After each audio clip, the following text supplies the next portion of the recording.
Hello and welcome to another episode of Neverstraightanswer, the podcast that aims to cover a wide range of topics from conspiracy theories to popular culture and news.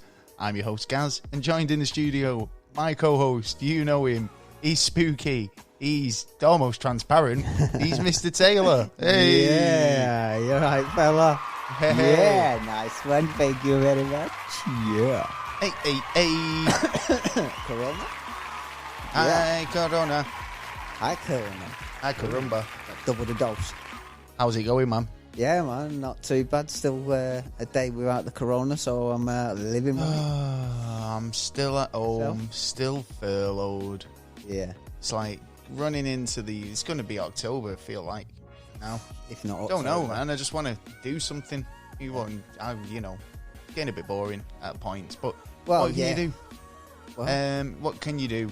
Apart from watch Extreme Tag on the internet. Yeah. That's something I found this week, which is fucking absolutely quality. Yeah, if you've not seen it, it's called Extreme Chase Tag. Yeah, just jumping over bars, going like, it's like Tiggy It. It's Tiggy It, man, and it's like, but it's extreme, and it's like it's like making parkour into a like a sort of sport, like a competitive sort of full contact sport where a contact sport is such because you got to tag them. Yeah, but all I want to know is, do you see anyone fall? Oh yeah, yeah. You see some cracking shots. There's absolutely. I mean, the racing over an obstacle course, you've got 20 seconds to get away. The's a chaser and an evader. Yeah, and then you got to do it within 30 seconds. If you get away within 20 seconds, you're safe. Yeah. You go through to the next round. But it's funny. Check it out. Yeah, it's interesting to watch. Other than that, welcome to the show. Yeah, welcome everybody. Thanks for joining us for another one. Yeah, another thrilling installment, episode 93. Always. Welcome to you all. Yeah, repeat listeners, repeat offenders, and new listeners alike. Yeah. Other than that, what have you been up to this week?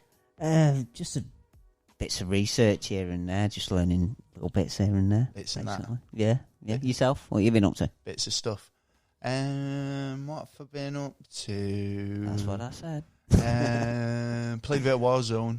Oh yeah, we're always playing Warzone. Been kind of chatting to some nice people over on Twitter. Been kind of doing a bit of podcast stuff. So updated the website, so worth having a look because it's a bit more updated. It is. Then I've been watching movies and stuff like that. Yeah, just having a bit of a chill week. Went for a walk. Been going for walks a lot more recently, but I've been having a lot of late nights. Yeah. And like trying to get out of the house a bit. So been doing a lot of local walks, right? Looking for those sites for you. Oh yeah. But then went to a nice lake up near Rochdale, and now going into it, there's an actual looking into tonight's topic. Yeah. We found a case that is linked to Rochdale, so I was like, oh yeah, I might have a look around there.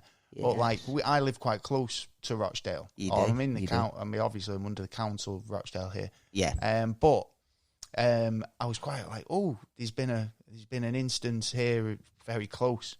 But anyway, we didn't go near there. We didn't go to that place, but we went to a lake, Hollingworth Lake, which was it's a beautiful place, man. So we went for a walk around there just to get a change of scenery and stuff. Yeah, a bit of fresh air, man. And a bit of fresh air, so that was all right. Yeah. Always Other needed. than that, at the moment, as of, is it yesterday, 24th? Yeah. Everyone's got to wear face masks now in shops and stuff.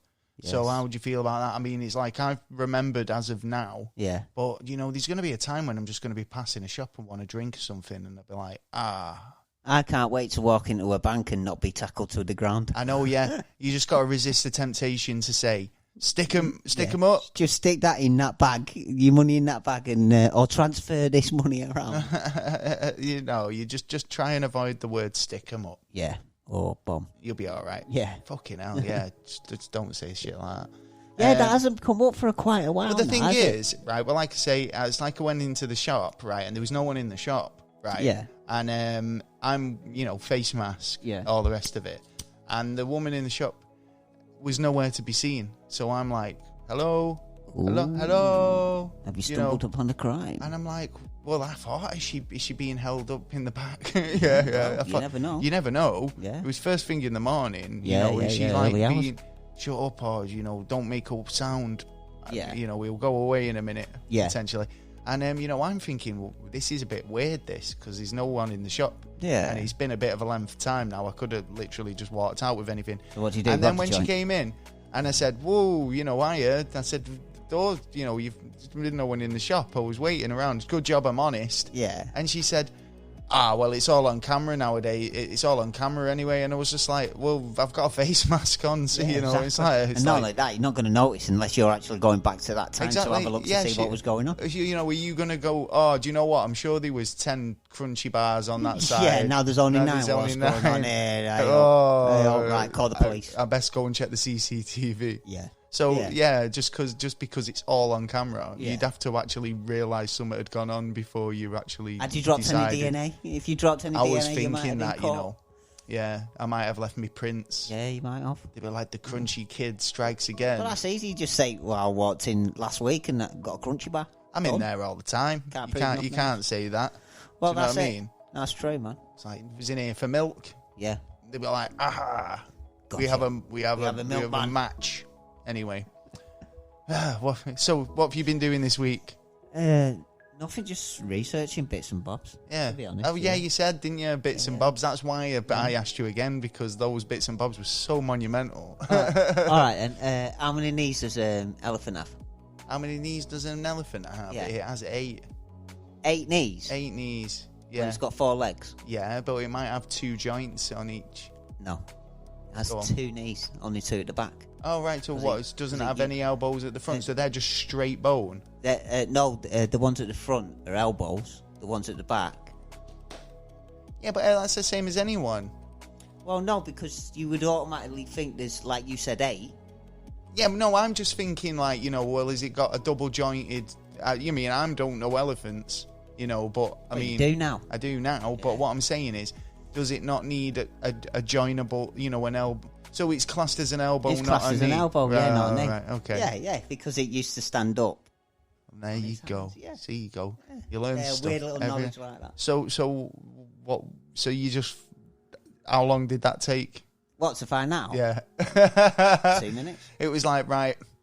No, it was just something. It's one of those things that have been really bugging me for years now. I was just, I heard it once and I thought, do you know what?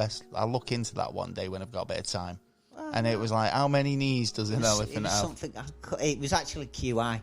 Oh, right, okay. QI and I was getting little bits. I'll let you off. Stephen Fry can talk bollocks with the best of them. Well, it's not him now. It's Sandy. Sandy Toxic? Yeah. Really? Yeah, it's her now, yeah. Do you know how I knew that you were going to say Sandy Toxic then? Why? I don't know.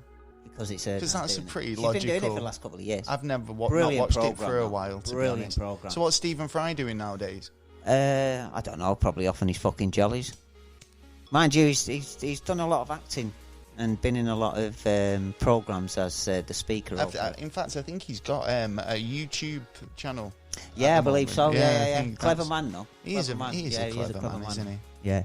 Do you know what I do like Stephen Fry doing the audio books for Hitchhiker's Guide to the Galaxy? I totally recommend it. Yeah, he's got that proper decent tone. He just suits the narrator part so well. Yeah, very much so. And you can get that on Audible. You can go over and get a 30-day trial, actually. And especially if you use the link in description, I'll throw it in there. So, free for 30 days. 30 days Why not? free Get trial. A free book out of it. Listen to the Hitchhiker's Guide, because it's quality. And obviously Stephen Fry in it. The movie's okay, but even the series was better than the movie because it was a bit more condensed. The movie, so there was parts like the whole lying in front of the bulldozer. Yeah, that part even in the series in the 1970 series is so much more drawn out to the point where it's like, well, I eventually had to go down to a basement where, and find a filing cabinet in a dark room with a sign on the door that said, beware of the leopard. Yeah. You know well, it was funny. It's like, well, the plans were on display. We were talking about programs before, about our parents' programs. Yeah. And you didn't even mention that. And I would have thought you would have mentioned that. Hitchhiker's Guide to the Galaxy was more, I think... I was introduced to it as a radio show first. But I'm pretty sure it was done in the 60s. It was done in the 70s. I've got the DVD, and it is brilliant.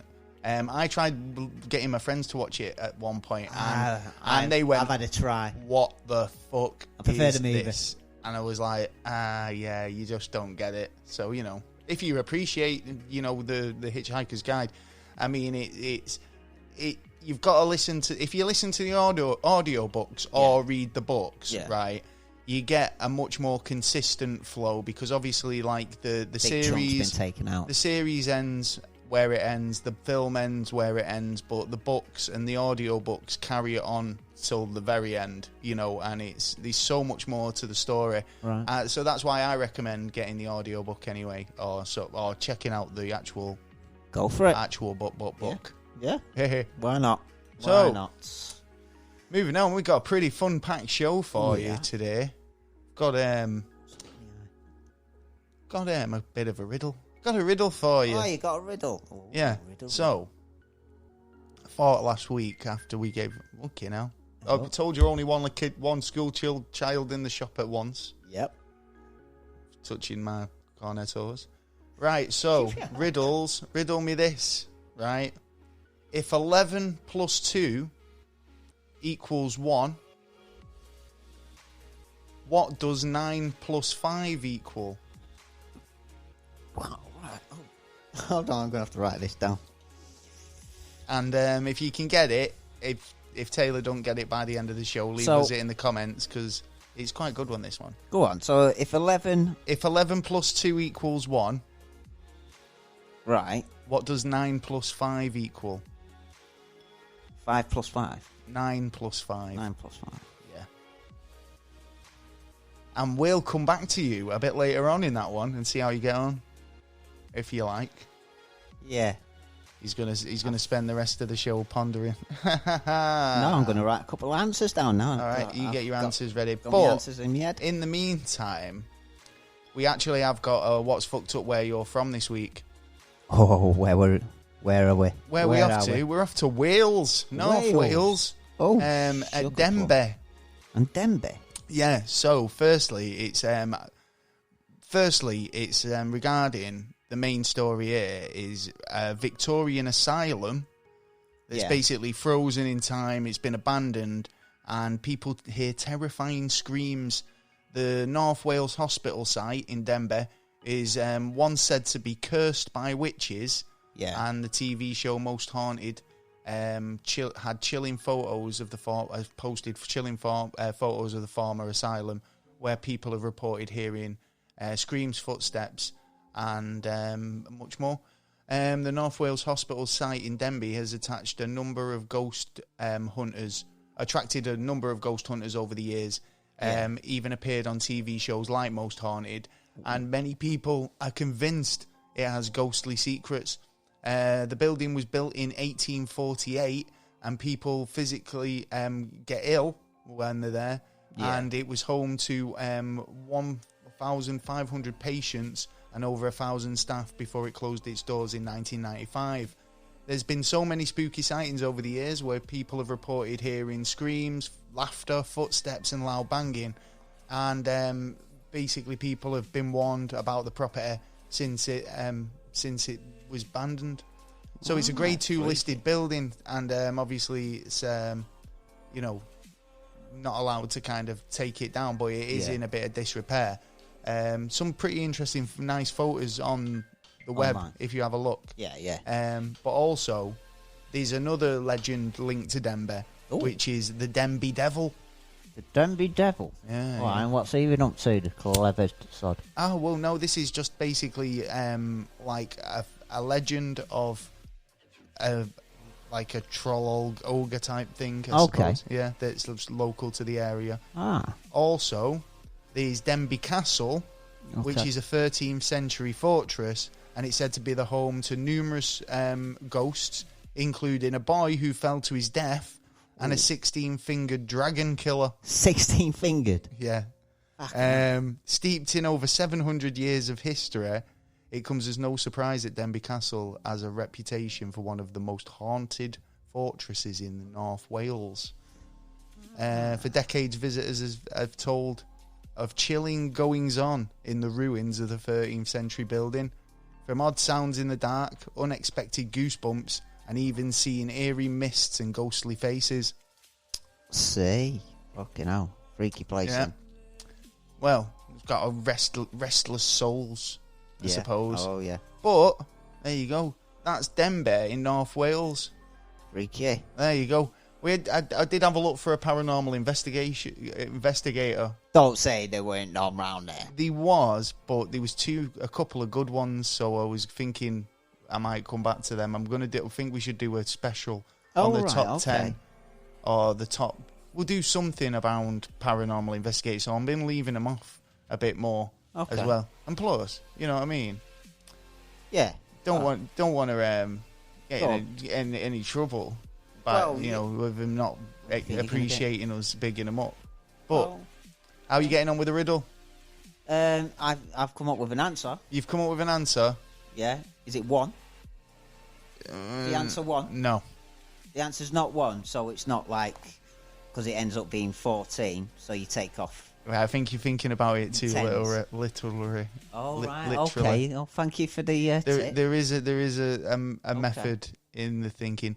Now, moving on, this week's episode, yeah, we're going to be talking. We've already had a kind of bit of a theme going with this week's What's Fucked Up Where You're From. Yeah. In Denby. Yeah. Yeah. Pretty haunted place. Yeah, it is. And this week, we're going to be talking about poltergeists. Poltergeists. Okay. Hey. Poltergeists. Poltergeists, though, right? I think we have covered poltergeists before, but specifically the Enfield hauntings. Yeah. Which we will be talking about a bit more. We will. It's an interesting case and probably one of the most well-known, famous. Yeah. Yeah, exactly. So poltergeist. What do you think of when you hear poltergeist? I mean, obviously, when you Google it, the movie comes up. Yeah. Fair dues, great movie. Yeah. But I mean, what do you know of it? What, the movie? No, just what do you know about poltergeists? Well, I do. Because would you say a poltergeist's like any other ghost, or would you say they were more like an evil spirit? More like would you say they were malicious then? Totally would you say that they were more malicious than? Would you get a friendly poltergeist? Do you reckon? I have heard that of puts a your couple, socks away and hangs your coat not up. a lot, but I have heard of 1 or 2 over the years. But the majority of them are big, small, nasty, little. No, they're mischievous. That's it. They seem to be. I don't know. Yeah, well. Now the definition, in fact, where the word poltergeist comes from, is a German translation, right, and you can translate it in a couple of ways. You can have noisy ghost, right, or noisy spirit, right, or basically polter translate to loud or rumble, right, and geist translates to spirit. So, you can have rumble ghost, noisy ghost. Do you know? They're all literal translations of, but poltergeist. It seems to be the main one that's stuck, but it's a German dialect. Okay. So it's a disturbance. So they put it down to being noisy. That's where the link with being physical disturbances. Such as loud noises, objects moving around or being destroyed. They are basically capable of pinching, biting, hitting, tipping people. Most accounts of poltergeist describe movement or levitation of objects such as furniture, cutlery, or noises such as knocking on doors. Well, I was just thinking then that... like the UFOs, ufologists have UFOs. A list of encounters. Yeah. Right. I wonder if there is a list of encounters that you could put down for ghosts. Like encounter 1, you'd seen a ghost. Encounter 2, it touched you. count of 3, he had sex with you, know what I mean? Count of 4, like you married it and actual physical you know what I mean? contact. And then number 6, like it's a poltergeist. It's an evil little bastard. It's going to treat you like you're a fucking slave. You know what I mean? I get where you're coming from. You know so what I like mean? Close Encounters of the First Yeah, Kind third, sort of thing. Second, third, fourth. Yeah, I wonder if there is a list. He like got that. to first base. Yeah, you got to second base. You lucky suck. Yeah, because some of them don't You touch son of a the bitch. person, but they touch objects. But then like I've been seeing a lot of videos, and a lot of them were in kitchens. A lot of them were in kitchens. Yeah, because they're all, I don't know, They're right? trying There's some very, very convincing ones on Yeah. YouTube, and doing the research, obviously, you come across those ones. Very good. Yeah. But no, I think there's some that, like, where it's, set up me camera in the kitchen, and this pull keeps this happening. string here, I'm going to press this button here, I'm going to do this here. If you know what you're doing, Yeah. I think you could easily set that up. Yeah. But at first, on first glance, I was very taken in by that. But then after a couple, I was like, I'm not. I'm beginning to start to see that one the I cracks, sent you if about you the like. kitchen? Yeah. I thought that was what was it? Poltergeist Diary, I think it was called. That's the fella. Yeah, because brought a couple of people in to have a look round, and then like at 1 minute they're arguing with the ghost. Well, they're trying to talk to the ghost, and then he turns around, and all of a sudden, all the kitchen, bang, everything moved out of the cupboards. Now, everything was on the floor. Since we're on YouTube videos and stuff, right? One of the most convincing ones that I've seen, right, was there was a thing about your Xbox Kinect is able to pick up stuff that you can't see. So it's got infrared, it's got night vision. Well, it's like your phone now, isn't it? Your phone can see more than what your eye can see. So you can put all these filters on, and you can see more than you can see, like you say. But there was a paranormal video, and you'll probably be able to search for it, or if I can find it, I'll put it in the description. And it's basically like there's been reports of a ghost or something being in this building, right? Okay. So they come round, they've got a modified Kinect, right? And they hook it up and set it up for infrared and all the rest of it, so they can see what they're doing, and they can see the room in a few different filters, right? Right. And literally, this figure walks into the shot, sits down next to this girl, and he's like literally sat next to the girl, right?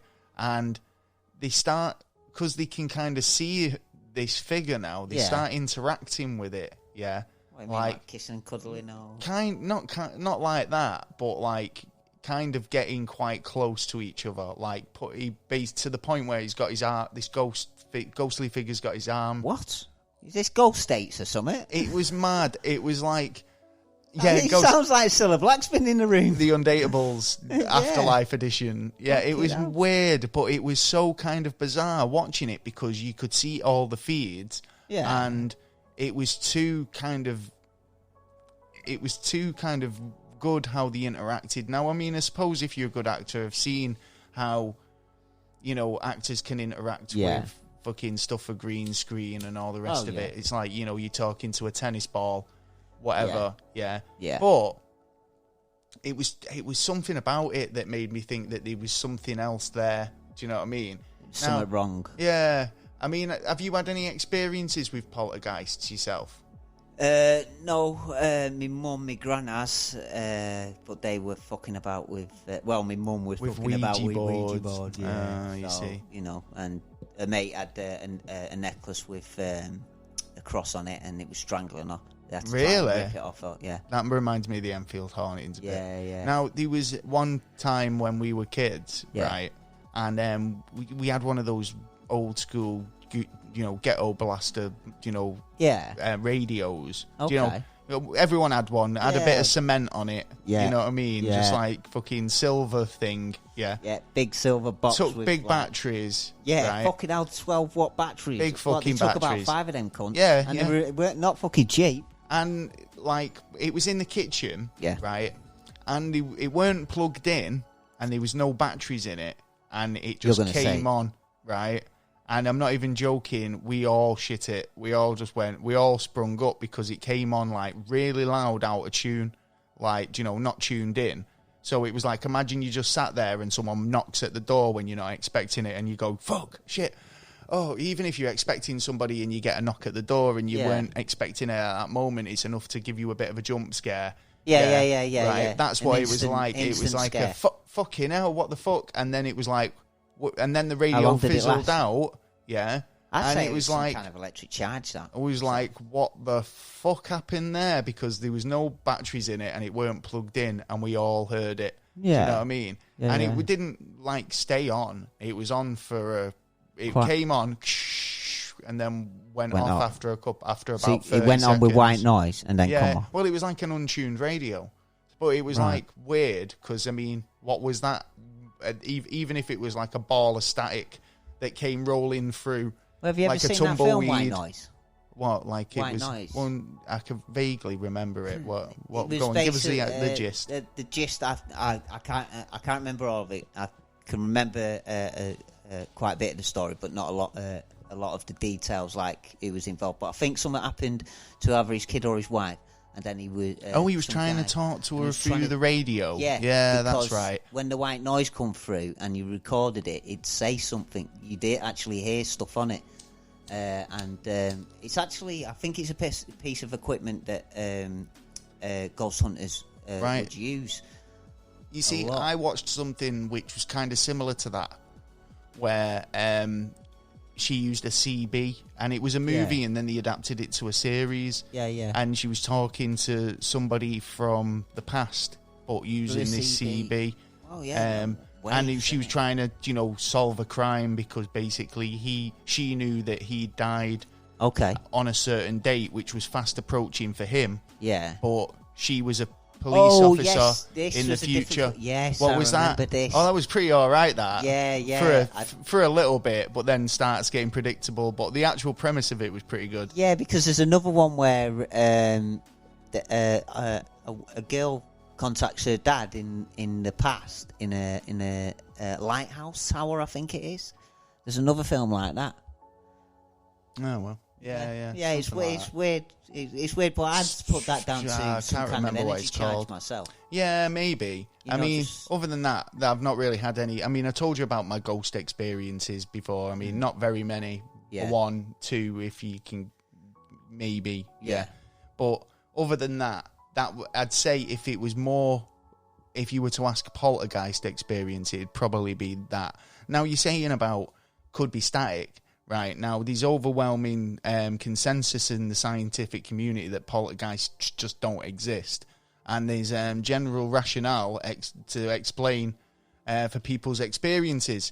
It's more than likely to occur when people believe that a place is already haunted. Yeah, you're more subjected to it. Yeah, when you've already you're living in like anxieties, really, aren't you? Because you feel like shit. The house is haunted, so then you start eating, you haven't slept for a while. You start thinking things are moving on you, and you start playing tricks. Yeah, we've all had that. You pick some up and put it down, and then I think, fuck, it was the poltergeist. Yeah. So but the scientific community are kind of saying, it's there's a reason for everything. So don't, and I'm not brushing it off. Yeah. Right, because I think there is something to maybe a next plane that we just don't understand yet. Whatever you want to call it. But poltergeist activity can actually be, quite, a natural phenomenon. It could actually be something that, is something we don't understand. Well, the thing is, we haven't exactly found out where it's coming from. We're estimating what's happening here and now at the time, but we're not exactly finding out where all this is actually spurred from. You know what I mean? Like, is it a multiverse? Is it a connection through multiverse? Is it a connection through actual death? Because there's, I don't think there's any scientific basis to say it's all to do with people who have been here and died. Or is it to do with the electric energy of the life form after it dies? Does it just move around in the second plane? Well, they've been traditionally described as spirits that have haunted people rather than places. Yeah. So they've had a particular grudge, if you like, against somebody. So it's like you wouldn't find a house that's got a poltergeist. You'd find a person that lives in a house that's got a poltergeist. What's that plane in between death and life? Limbo. Limbo, that's the fellow. Yeah, that's the Hey, one. how low can you go? Yeah, can you that's the limbo fella. low? Well, anyway, right. Poltergeists have actually appeared in as many countries as United States, India, Japan, Brazil, Australia, and most of European nations. Early claims of spirits supposedly harassing and tormenting their victims date back to the 1st century. Yeah, I could believe it. Go even further back, especially in the Middle East. 1600s of the earliest, and I've got the example of that coming up. In fact, it is. Let me get my notes. It was George Sinclair, mathematician. Yeah. In 1696. He died in 1696. Was a Scottish mathematician, engineer, and demonologist. First professor of mathematics at the University of Glasgow, and he was known for his book Satan's Invisible World. Well, yeah, that could be the undercurrent. That's actually hell. Well, he did a bit on witchcraft, and he wrote in all areas of his interest, including his wait, let me pronounce this right.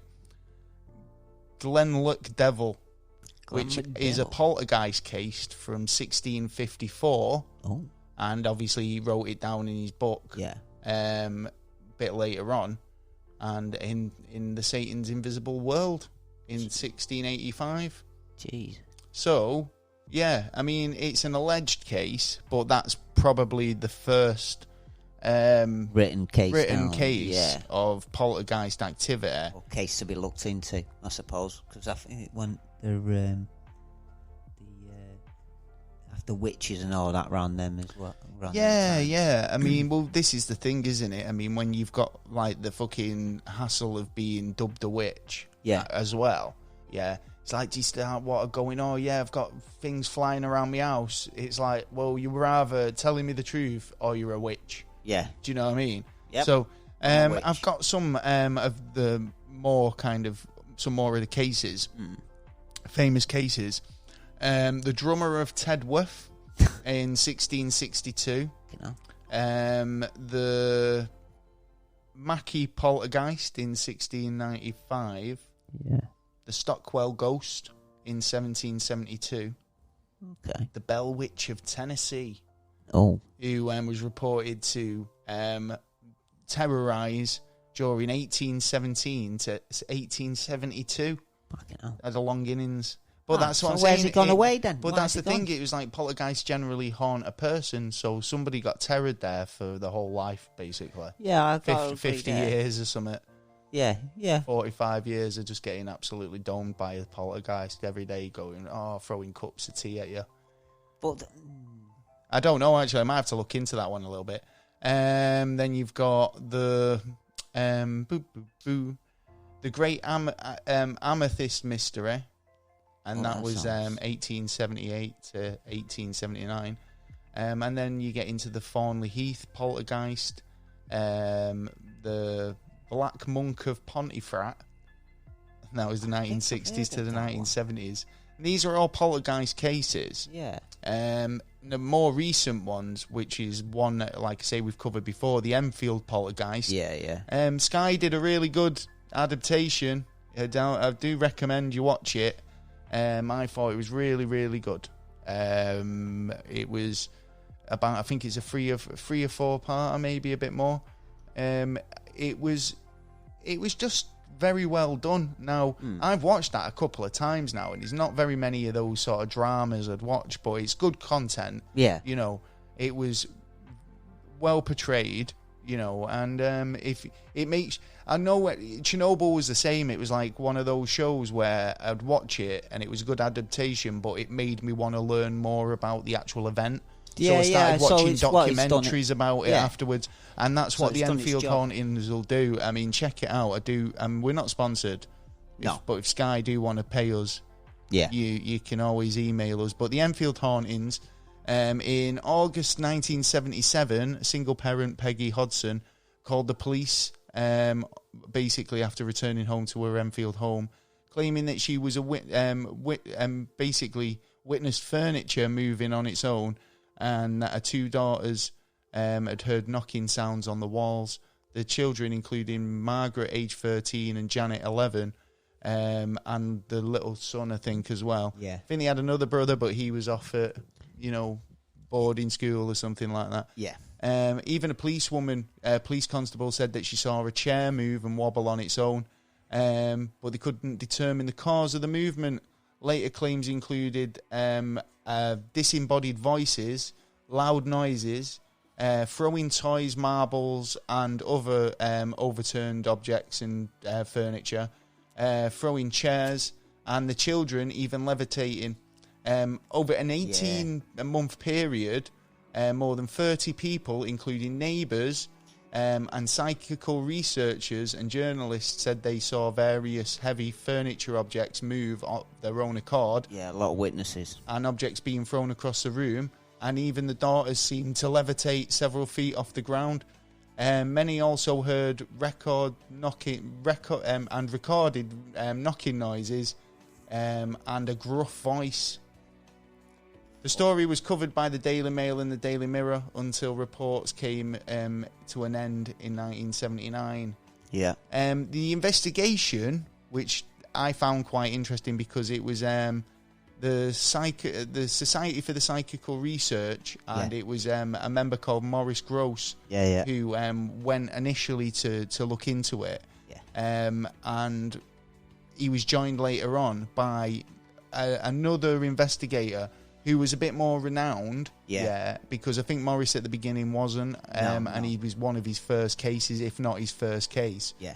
And most famous one as well. Yeah, and then Guy's joined him, because I think Guy was so sceptical that he wanted to kind of, because especially since Morris was kind of very enthusiastic about it, and very pro ghost, wanted to find out the truth. Whereas Guy, I think they would have been happy to close it down and just be like, no, we're here to prove that it isn't anything. But obviously he started having experiences as well. The story's pretty haunting because it does seem like Janet, the 11-year-old, was the target of the poltergeist. Well, it was puberty age, innit? Basically. Yeah, and that is another thing as well. Don't they say that it kind of does manifest a little bit more when they get to that age? Yeah, because kids are more prone to seeing this. That's why. That's why they all see Santa. Well, yeah, and like it's funny. It sort of tells me in another way that in a way we are being programmed on what to see in our future. On you picket fence, fucking house, kids, job, car and garage and all that, as they used to say in schools, and what you actually get. Yeah. You know what I mean? It sort of shows me like kids are got a free mind, but then everyone gets thrown on their own different road. Do you think that the kids had anything to do with it, or that it was a big hoax? Because jokes because there was a lot of speculation that it was the kids. Oh yeah, and there was that there was some people were saying it was all fake and shit. They were running rings round the mum, and you know the fact that they were. But it seemed to be that, based on the adaptation, and obviously the adaptation is going to be a bit more Hollywood. Yeah, but it's, the way they brought it out was that there was a guy who she did a voice for. Yeah, and this disembodied voice came out of nowhere and basically said, I used to live here, I died in that chair, right? Or I died in a chair in this room. Yeah. And it was like starts giving details about how he passed away, but not in a nice way. Pretty violent, sort of aggressive way, right? It was nowhere PG. It wasn't. It was R rating, if you like. And basically, this voice is coming from this 11-year-old girl, and he explains, I died in this house, in that chair, in a chair over there, and all the rest of it. And they find out who used to live in a house like this, and they looked into it, and it turned out there was a guy who died in that chair, in a chair in the living room, but he wasn't found for weeks. Do you know? So he was like fucking a mess when they found him. You know, all the rest of it, and you know. Things started adding up. Grapes. Well, no, it was kind of things started adding up, like, you know, the fact that they, you know, this voice, we can put it to somebody who actually did die in the house not that long ago, and you know, it's too much coincidence that than just being kids messing about. I agree. It's more than a coincidence, but the thing that gets me is. Like, right, so we have a story of someone who was dead, who died in that chair, like, for weeks. No one in the family or around the family knew about it until they looked into it. So how did the information got to the girl somehow? So how are they going to... Well, the only other explanation, that's what I'm saying, the only other explanation is that it's legit. So, you know, I mean... not necessarily it's the only explanation. Guy Playfair maintained that hauntings were genuine. And he wrote a book later called This House is Haunted, the true story of the Poltergeist back in the 1980s. Yeah. He had an entry that was that says, was... basically asking were the children to blame, and asking whether it was a variety of wonderful tricks that they'd played, do you know? But I don't think it was too elaborate for kind of them to have. I think it was too much for the kids to have actually known. To play them all and play people who were actually looking for tricks being played. It's not like, clever little somebody bastards. Unaware. One or the other. Well, I think she ended up having like legit psychiatric treatment for a few years afterwards. I think they all did. So, you know, other paranormal investigators who studied the case include American demonologist Ed and Lorraine Warren. The Warrens have visited the Enfield house in 1978, and they were convinced that the events had a supernatural explanation. So, you know, people do buy it. I think, like I say, there was over 30 people who witnessed things. Yeah. Do you know? And I mean, it just started snowballing. That was a case that kind of started off quite small, and then ended up becoming quite violent. You know, and this is the thing. Like I said at the top of the show, you know, is there such thing as a friendly poltergeist? Because they all seem like you've got. You know, these ghosts, quite passive, you know. Well, if it goes by about, the German... See a ghost, what's it going to do? It's this, it's going to float through you, right? Not very scary. I mean, scary. Yeah, but we have to go off the word of the German word, right? Meaning. Now, a poltergeist, right? A poltergeist has an ability. It's able to move an object, right? Yeah, with energy. But yeah, exactly. But what's the energy? Is it anger that helps them move these objects? Because, like I say, passive ghosts don't seem to move shit, right? But it's only the noisy ones, the ones who've got something to say, some message to get across, or some sort of attitude to purvey. But that then makes me think it's more demon. I'm going to move this to get your attention because I'm pissed off. There's better ways of getting attention, right? There's a fucking pen and paper on there. Write something down and shit them up. Well. You know what I mean? There's other ways of doing it, but then again, there's like 16th, 15th, 14th century fucking people walking around going, right, I died here, you know. They just seem to be little punks. And he seems to be... Here's one. It's just... It's a mixed bag, and there's a lot of more questions. The Farnley Road Poltergeist. Okay. This is a typical little trouble-causing little shit. All right, okay, yeah. Poltergeist. 1981. Yep. A Ward's End resident of Farnley Road told police that they could not locate the source of the stones being thrown. That were causing sufficient damage to the windows and roof tiles. Naughty. The sheriff inspected... Sheriff Inspector Lenny Turley did an investigation.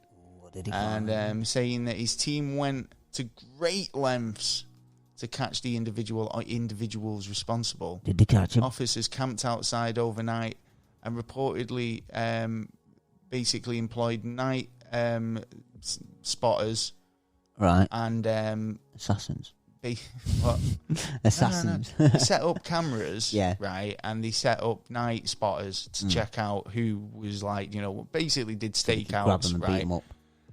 Automatic cameras, but failed to find anything and the source for the stone throwing, prompting the stones some were still being rioters to thrown? basically say that it was a poltergeist, right?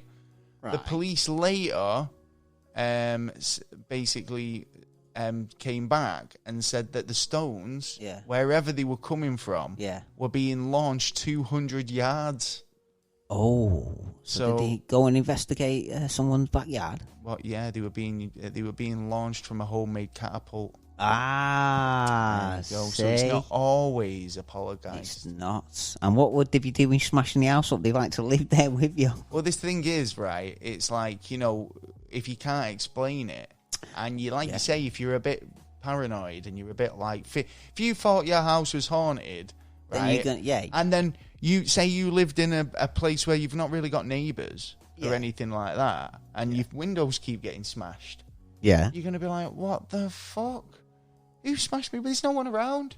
You go out with your shotgun when you be out there going, hey, I know you're out there. Yeah, you would totally be shouting. You'd be stood on your fucking front. You'd be on your guard. You'd be upstairs waiting for the next fucking I know shot. You're out there. Come out, you pussies. You come back here. And then 10 minutes later, window's gone through again. You're like, I'm fucking sick of this. You'd be absolutely You'll go outside standing next to the fucker, and then the next thing it goes in again. It'd be frustrating, and you'd put it down to paranormal. You couldn't explain it any other way. But you'd like have to put plastic in your windows. If these stones are coming in from a whopping 200 yards or 180 meters away from some cunt with a fucking homemade some catapult, little bastard trying to get it through the window. It's not a good shot if he's trying to get it through the window, was it? No, well, that wasn't. Or over the house. Obviously, that was a suspected poltergeist. Yeah, but turned out to be a dodgy boy in the backyard playing catapults. Basically something that was easily explained. Yeah. But have you? I know you've been looking as well. Have you seen anything that you've were very interested in the world of poltergeist? Because I've got one more poltergeisty story before we move on to the news. Little work on the girl who played in Poltergeist. Oh, right, okay. Yeah, just did a little I was study looking on about something, actually, about the film before, but I didn't manage to read it, but I've saved it to read later, so go on. Well, I found she was 12 when she died.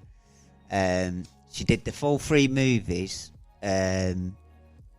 What else? She's famously known for the saying, and it's still in, I believe, the American film archives as being like one of the most famous lines she says is, "They're here." They're here. Yeah. Because it gets used quite a lot. Steven Spielberg found her when she was 5. They reckoned... Steven Spielberg found the child, swaddled in a blanket, and went, I will make you a movie star. Well, he did it with so many. He was actually looking at her sister, and then seen her, and then asked her to do a little acting. And apparently, for the movie, it was supposed to be Drew Barrymore. Yeah, I can see that, actually. Originally. I don't think... Do you know what, though? I think Drew Barrymore is too cutesy. She was too cute in E.T. Yeah. Even now she now she's got like a cute face. Do you imagine she had issues after when she was growing up? Do you imagine how much issues she would have had with Poltergeist on top of that? I know, as a kid, you know what I mean? Fucking hell. This is the thing about child actors. It's like I do feel sorry for him slightly. Do you know what I mean? It's like you've not really had an opportunity to. I mean, everyone looks at the number one. No, there's some though that do it the right way, and I think they're quite sensible. Yeah, right. Where they'll go, did a bit of child acting, made a bit of cash. Yeah, right. Now I've got to take school sensibly, and I've got to do school properly. I'm dropping out of acting for a bit. Yeah. I might never go back to it. Yeah. They might find a decent career for themselves. Yeah, exactly. Or they might end up like the kid from Flight of the Navigator. Well, yeah. Yeah, you heard about him, didn't you? The kid from Flight of the Navigator, armed robbery. Oh, yeah, shit. he ended up getting... I would have thought that movie would make a lot more money than that. He probably gets a few quid every Every time now it's and again. aired, but, you know, like... It's a wicked movie, though. It is probably one of Yeah, my it's cult childhood classic. greats, Yeah. you know, to be honest. And I Yeah. think the graphics actually still hold up. Yeah. When the ship morphs and Yeah. stuff like that, wicked. Yeah, that's and I love brilliant. that scene when it lands at the gas station. Yeah, I was just thinking and of it's that, like, actually. you know, we're saying about roadside attractions Yeah. because the people drive up and they're like, "Hey, look, can I get a picture with you, the spaceship?" Yeah, and it's yeah, like, yeah. go ahead." And the Yeah. guy's just stood there, Alright. gormless. Say, I'd go $5. he just said he wanted to call home. That was awesome. So what was we talking about? did you So know you end she up was child in actors. Happy so Days. Was She was she? in Happy Days, yeah. I can't believe she's been in Happy Days a few times. Oh, right, okay. Who did she play in Happy Days? Some young kid. It's probably a cousin. Like I was saying earlier, actually, it's when they bring the cousin in. Yeah. Do you know what I mean? Yeah. Like, Yeah. to season 11. And how do you think... It's going to happen to us at some point. If 5 years down the line, we'll get a new presenter and it'll be like, "Hey, Yeah. it's my crazy cousin." To zhuzh up the show. Do you know how she actually died? No, go on. Because over the years, I heard that it was a heart attack. How old was she? She was 12 years old when she died. Heart attack at 12. Yeah, but it wasn't, apparently. What was it? Apparently... Or what's the word? In 1987, the family took a camping trip, and she either got a virus or she picked up some kind of bug from the water, and she was treated because she didn't feel well. She come out of the hospital, she didn't feel well anymore, so she went back. They treated her for Crohn's disease, so if you see her in the third movie, she's got puffed up cheeks. Oh, yeah. Because she was on medication at the time. for that. Then they took her off that. She felt better. Then she felt worse. And then she went to bed one night, come downstairs in the morning, was throwing up and saying she didn't feel well. Then she collapsed. They took her to the hospital. She ended up dying there. And they found out after all of it, it was genetic. It was basically bowels had blocked up. Oh, that's and well it was done. like, fuck, It's all always that. shit when it happens to kids. Yeah. Do you know what I mean? But it's like, you know, especially when you've got someone who's like a potential rising star. Well, this But is where potentially- Steven Spielberg was saying that he spotted the kid and he was like, you know what? There's something about her, something special about her. And apparently quite a lot of people who were working with her had said, like, she was going to go, you know, really far. And he was like, it was a real shame. Well, most of them did it. I mean, back then as well. I mean, it wasn't That's as true. saturated as it is now. I mean, true. child stars do exist now, Yeah. but it was probably more common that you would go into, you know, acting as a career in the future. Yeah. Do you know? Yeah. Like, look It at was an like actual Corey career and not a Feldman 5-minute job. and fucking all them lot. Do you know? Yeah. Basically, the whole cast of Stand By Me. Yeah. Oh, yeah. So, yeah. So any more info on her, or is it? I mean, did she did all 3 films then? Yeah, she did all 3 films. It was a remake, wasn't there? She did a lot of series as well. She did quite a few different series. Oh. And it was just a shame that, like, after the third film, she just gotten better, and then she's got worse, and then that was it. Oh, that's Shame, tight. man. Yeah. Well, have you got any more?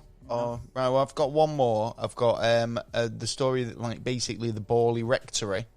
So the Borley Rectory was the house that gained infamy as the most haunted house in England. After being described as such by the psychical researcher Harry Prince.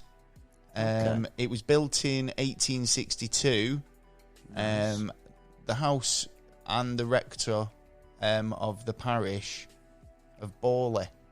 Yeah, All so right, it's basically like the house that's linked to the church. Yeah. So you Where obviously the priest you have a sleeps. church, yeah, but then you have your priest little pad. Yeah. The He's got to sleep rectory. somewhere, hasn't he? Right. Got to do his paperwork. So, where am I up to? Right. So he lived there with his family, and the place was badly damaged by fire in 1939 and demolished in 1944. Probably was. So basically, the large Gothic-style rectory in the village of Borley had never been alleged to be haunted ever since it was built. But there's reports of multiple reports happening now. Yeah. Well, say now. Suddenly, started happening in 1929. Yeah. Right after the Daily Mirror published an account. So this is probably the Daily Mirror's fault. Yeah. As usual. An account of a visit by a paranormal researcher, Harry Prince, who wrote 2 books supporting claims of paranormal activity. Okay. Prince reported he'd done a study, and he did it for the Society of Psychical Research, right, or the SPR, which rejected most of the sightings, either basically imagined or fabricated. Yeah. And cast doubt on Prince's credibility. Okay. He claimed that that generally now discredited. Yeah. But he said that there was a ghostly history. Yeah. To the place. However, neither the SPR reports nor more basically has reported nothing. And Prince has quelled public interest in these stories, and basically sold loads of books and television documentaries, which has meant that the rectory's grown in fame. Yeah. Sorry, I hope that made sense. Yeah. So basically, this guy put all this research forward, saying that he did the research for the SPR, but they didn't credit him at all. They basically said that he's got nothing to do with us. Yeah. But because the Daily Mail published the article, it started gaining traction, which obviously gave him a bit of credibility in the public. And a bit of money. And then obviously people started being interested in his books and doing television shows and stuff like that. A short programme was commissioned by the BBC about the alleged ghost alleged ghost sightings and stuff. It was scheduled to broadcast in September 1956, but then was cancelled due to outgoing concerns about the possible legality about the actions. About there was a widow who actually lived in the house, so like they didn't really want to put it out there because she probably said no. Well, fair enough. I wouldn't trust the BBC on that, especially after they dug the ghost story. I mean, it's not really. I mean, he's put forward that all these stories saying that there was actual fact behind it. You know, paranormal stuff. So he's trying to make some money. Yeah. Do you think that's what it is? Do you think he was just trying to link a site to a? It's possible because there's a lot. Well, I wouldn't say there's a lot, but there's a few people out there who would do stuff like that. So, do you think, to be honest, right? If I was to say, you know, found a abandoned church or something like that, and I started putting the word round that place was haunted, or even stop people in the street outside it and said, just give them a load of bullshit. We're researching this building here. It's supposed to be haunted. Have you had any experiences? Yeah, I like it. Right, yeah. Because then they'll go, you know what, it is, and this is why. Yeah. Right. So it'll be the people, not you, actually saying. You're not saying anything. You're not saying it's haunted. You're just asking the simple question. We're saying it's supposedly haunted. Have you had any experiences? Now, the public who live in the area might say, yeah, well, when we were kids, we used to go playing in there, and kids we heard acceptable. This, we heard that. Yeah. You know, whatever. That's fair enough. That's a proper opinion from people who have had experiences. Going in there and going, I've got all my equipment, I don't really want to talk to anybody, I just want to sit here and listen for bumps in the night. That's not really. How can you come out and then say, yep, 100%, and there's a history? Well, where's the history? Because you've not really shown it. You probably looked in the back One catalog. thing I was taught in school, show your workings. You know what I mean? Yeah. Don't show me your workouts, just show me your workings. There you go. But with Bawley Rectory, I've always thought it actually was haunted. You know, I've heard so many people tell, because of Because it's one of those places where it's got a reputation for being haunted, being you know what I mean? When someone could have done what you said you could do. What? Just turn around and said, "Oh, have you had any issues there? We reckon it's haunted." And then someone's going to. Well, that's what I think's let's happened. Make this up, or let's say this. That's actually what I think's happened here. Yeah. I mean, there is like I say, there's been so many poltergeist, cases. I'm just thinking. Some of the videos were like we were talking before, you can tell some of them were hoaxes, but there was some good ones out there. But you can also tell that they were hoaxes. But to the person who ain't looking at the certain bits that they're looking for, then they ain't going to know, and they're going to believe that that's actually true. Yeah.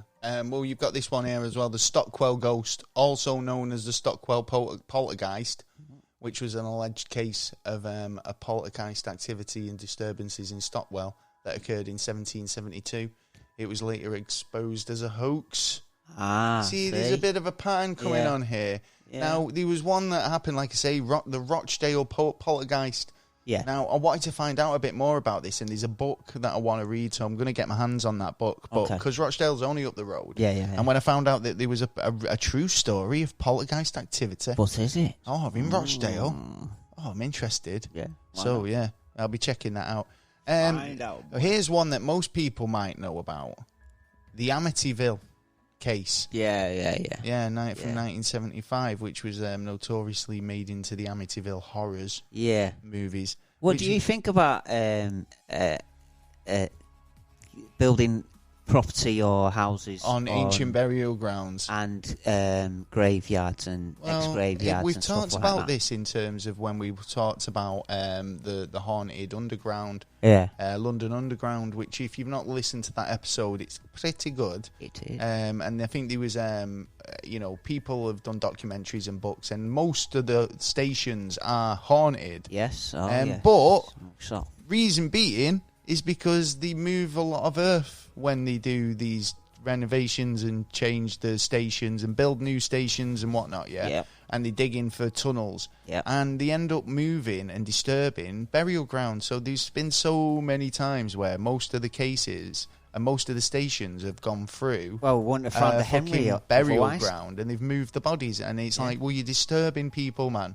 I mean, it's like I want to be laid to rest, not be kind of moved on in 500 years because you're putting a fucking tube train through me resting place. Yeah, but some people were arrested in places where they shouldn't have been, like in the old days. You know, like Henry. I don't know, Henry. Which one was it? Henry V or something? He was found in the car park. What do you think, guys, out there? If you think it's like, disrespectful, and do you think, like, obviously the Amityville Horror, that was a case, was that where they were built on, house was built on an ancient Indian burial ground or something? Yeah, it's supposed to be sacred. Well, the Amityville Horror is a book by American author Jay Anson. Famous book at that. Published in September 1977. It's also the basis for the film series released in 1979 onwards. Yeah. The book claimed to be the basis for paranormal experiences of the Lutz family and has led to controversial lawsuits. Yeah, so it's up to you to find out and think if it's true or not. Over the years. Yeah. Do you believe in it? What? I'm kind of open to this stuff, man. I feel like, obviously, the Lutz family moved in, but then there was another family moved in who kind of seemed to be like, there's so much stuff happening, and it's like, but then that questions it's felt not like a they poltergeist. capitalized on it. They were like, it's like I was talking about these murder houses at the moment, right? Yeah. It's like the fact that if you can buy a house that's got something linked to it, there's earning potential out of that. If you're that way inclined, where you want to turn this a house that fucking 12 people were murdered into a niche bed and breakfast, and then capitalize on the fact that it was a murder hotel, and each room somebody was brutally murdered in it. And you can stay in it for, and it's all nice now. Yeah. Yeah, but we have got murder-themed breakfasts. Yeah. You know what I mean? And there is a noose hanging from the bed, but it's just... Yeah, it's just for show. It's just a prop. Don't try and hang yourself on it. So you don't wake up in the morning. The bed will break. You know, it's these types of things where people, if you're that way inclined, a few people like that. There's a TV show where you can bid for murder houses, you know, and be like, there's people who want to live in this, and it's like, yeah, you get it cheap, and it's like, what? Yeah. That happened here. Wow. You know, I could think of a ranch someone would love to buy. So then. I think there was a family who moved in actually after the Lutzes, who I felt like they capitalised on it a bit and was like pushed it because then it can't have been a poltergeist. Their cases of what happened didn't correlate with the other guys. It was a bit more extreme, if you like. But then it couldn't have been a poltergeist because if a poltergeist is supposed to be following people. This is followed the property, stayed in the property. Yes, exactly. Yeah. So I don't agree with that. So it might have been a demon instead. Well, it could be. It could be like a. Well, again, if a demon, they say demons attached to people. Yeah. As well. Yeah. Do you know what I mean? Like if you ever watch these celebrities. I was watching X-Files. In fact, what was it? I was watching a documentary a while ago, and then they were talking about like demons. Like these actually. What are they called now? Manga, like, or a manga show, like, what are they called? I don't know. You know what I mean, like a fucking Japanese movie, animated film. Oh yeah, manga films. Yeah, manga film, right? And it was like about your demon that's attached. Do you know what I mean? Like, sort of thing. And but. These people, and especially magicians, will say it. I think I've watched about a magician who was saying it. He has a demon that has sort of like gives him his powers, and all the rest of it. It was weird. I cannot for the life of me remember what this is. I'm not making it up, I promise, and I'm not going to go on any longer. Okay, no, what's a bit more about that? Well, this is it. When I find out a little bit more about it, I'll come back to you, because that's all I can remember at the moment, and at risk of making me sound like a donut. A donut. Very nice way of putting it. I'm going to stop right there. Yeah. Now. Okay. Interesting. I was getting into that then. Yeah. Cool. Well, we'll come back to that. Yeah. Poltergeist. We've come to a bit of a conclusion here that most of these poltergeist cases have been some sort of hoax or elaborate or a misunderstanding, or. It can be explained somehow. I do personally believe that... If there's one incident, then there has to be poltergeist. If there is one pure incident where actually something had gone on and it wasn't fake. I think you can see why the Enfield hauntings is one of those ones that is kind of like quite compelling. I don't think that was fake. I don't think it was fake. It's so compelling because it's hard to see where it could be. Yeah, and the amount of witnesses as well, and they would have checked the items that was moving. Now, you know, when you can turn around and say, now, like I said earlier, if you didn't have anyone investigating that stones smashing your windows, and you lived on property where there's got to be someone on the property smashing the windows, because they're coming from too close, there's nobody be able to throw that far. And then it's only that they've investigated it and they found out that it's a catapult device. Yeah. They probably weren't aware that they were hitting any house. Right. We're having a little fun. Very sorry. But not really. If you were a bit kind of on edge, anxieties and a bit paranoid, and you were thought that your place was haunted anyway, and every minute your house windows are breaking, you'd be like, I'm going crazy. Yeah, this is some fucking ghostly shit going on here. Yeah. So I understand where these things come from. Yeah. Yeah. But what do you think, guys at home? Yeah. Tell us what you think. If you've had a paranormal experience specifically where, you know, things have moved around. Bad item missing. Mate, I always find things right under my nose, and it winds me up because I swear I look there. Usually... And it's like some little elf snuck in, stole my lighter, stole the remote, stole my Xbox pad, stole my wallet keys, whatever it is. Oh, no. And then I've gone, wait a minute, I've just fucking looked there, and it weren't there a minute ago, but look at this, look, smiling in my face. This never come back. It was a house we moved into. What, you lost a house? No, we moved into this new house, and there was a picture on the wall. So my brother liked it, so he put it on his wall. We went outside, literally walked out the door, walked back in, walked straight up to his room again, and it's not there. So the picture never found it. No, it's not nowhere to be found. It's gone, disappeared. He goes, it was It was a line with an Indian over the top of like a lion looking over. Really? And the picture's just gone? gone? The picture's just gone. Literally, there was no one else in the house or anything like that. I'd been in his room 2 minutes beforehand, and it was like, right, let's go. That's weird. Going out the door, walked back in, because I think he forgot his wallet or something, so it was like, right, let's go back. Yeah, but that's what I'm saying. I'd appreciate a considerate ghost that's ones that are going to put stuff away for me. You know what I mean? If you've got the power, then, you know... Yeah, but nowhere to be found in the clean the kitchen while you've got 5 minutes. Well, yeah, you would have thought, wouldn't you? You know, I'm saying, if you're going to do something helpful. I don't want to tempt fate now, because Mikey's already said he thought the bunker was a bit haunted there, and I'm just like, I'll wash the pots. Nice? You'll wake up in the morning I'll for fucking the pots throw on the them floor, at you. all over the floor, dirty. Cunt. Yeah, bin bags all over the shit all over it. So if you've had an experience, let us know. Leave us a comment or tell us over email at neverstraightanswer@gmail.com. Yeah. How have you got on with the riddle? Is it 2? And how have you come up to that? Because it can't have been 1, because what I was doing with the 1 was taking it as tens. So the first number I would take as the actual answer. And it's a lot easier than that. But is it that there's 2 numbers there? It is a bit easier than that. Right. Okay. So read me the riddle. Right. So if 11 add 2 equals 1, which actually, in fact, it should equal 13. No. Hold on. In the real world, you wanted me to find out what 9 plus 5 equals. Okay. I said 1 at first, but now I've said 2, and I believe I've got the right answer. You have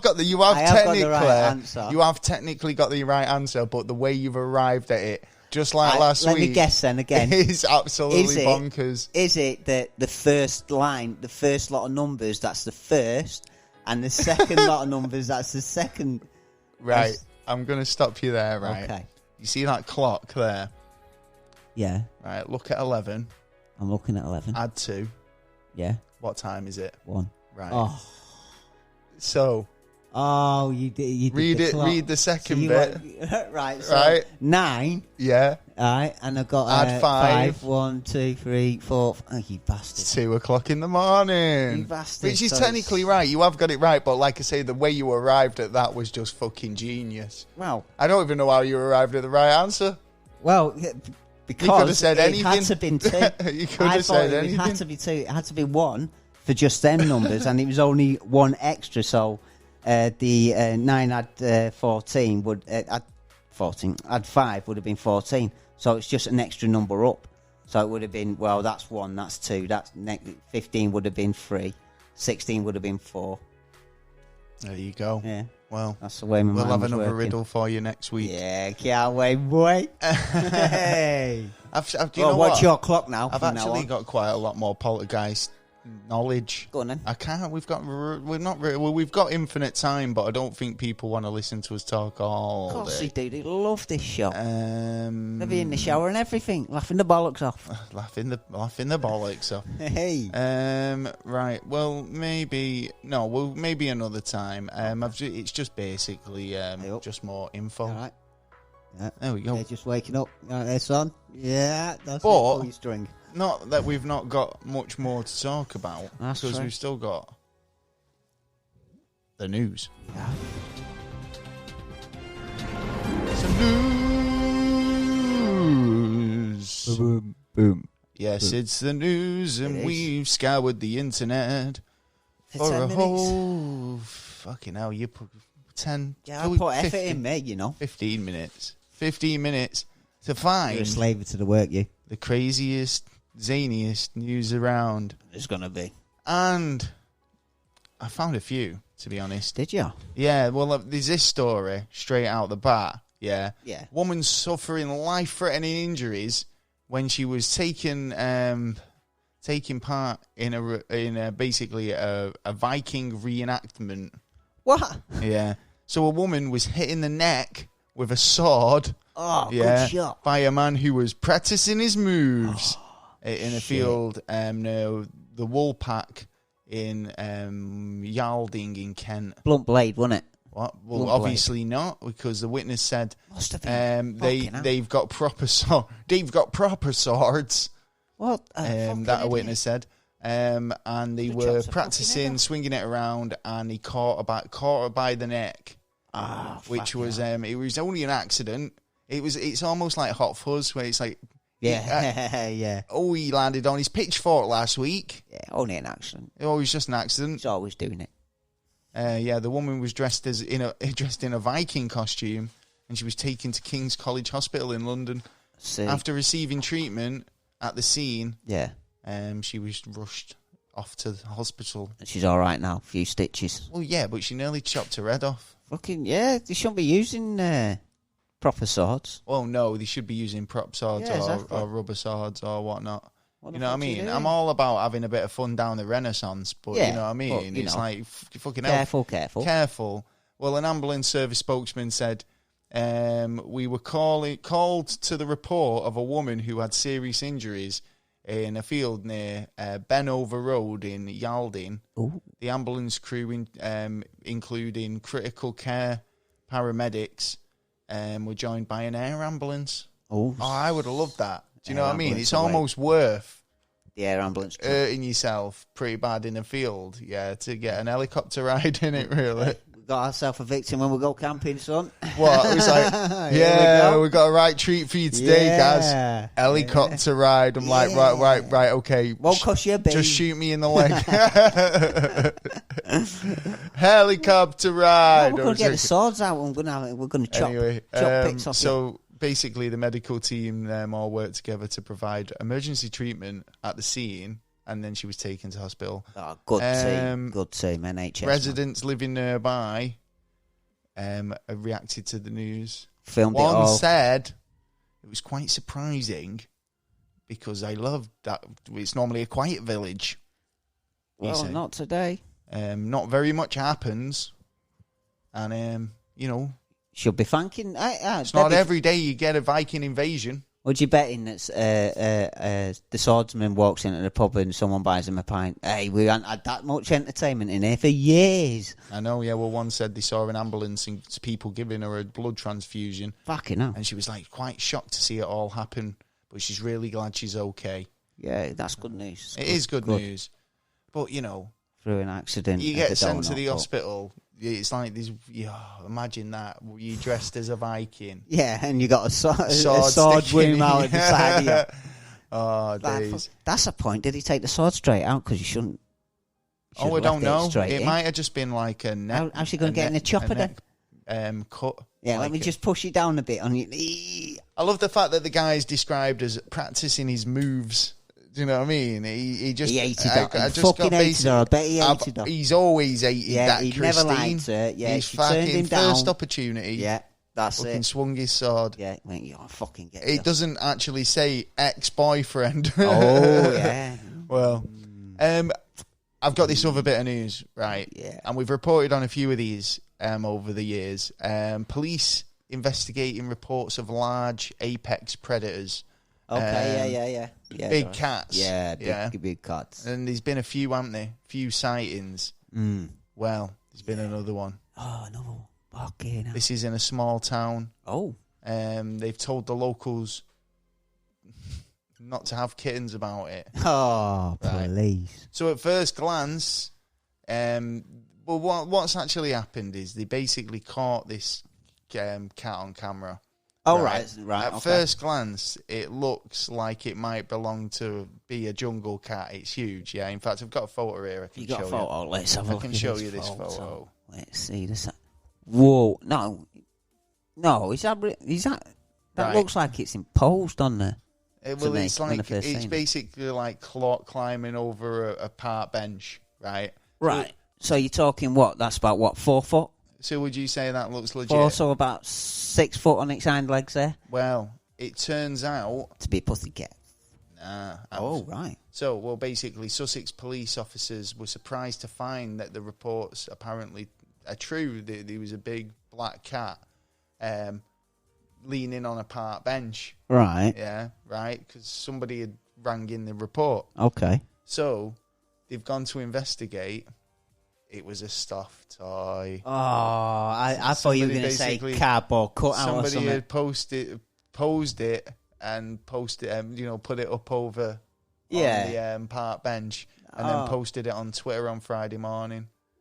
See, and then someone's looked at it and gone, Reports of a shit. large apex predator in the area turned out to be true, it said.